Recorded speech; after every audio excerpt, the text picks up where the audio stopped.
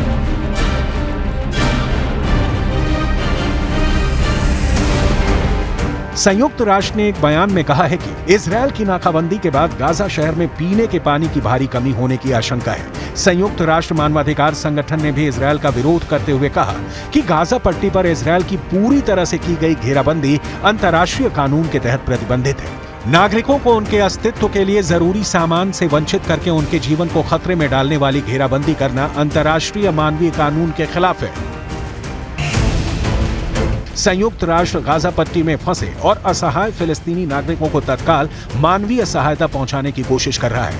एक बार फिर इजरायल से यह अपील की गई है कि गाजा में रहने वाले फिलिस्तीन के आम नागरिकों को निशाना न बनाया जाए।